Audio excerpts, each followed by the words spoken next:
హుజూరాబాద్ నియోజకవర్గంలో 2 ఏళ్ల తర్వాత ప్రజల్లో మార్పు వచ్చిందని ఎంపీ ఈటెల రాజేందర్ అన్నారు.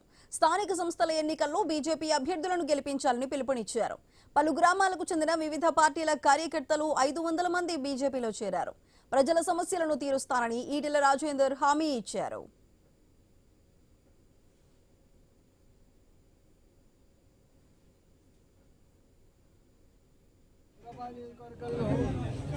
రెండు సంవత్సరాల తర్వాత ప్రజల్లో కొంత మార్పు వచ్చింది.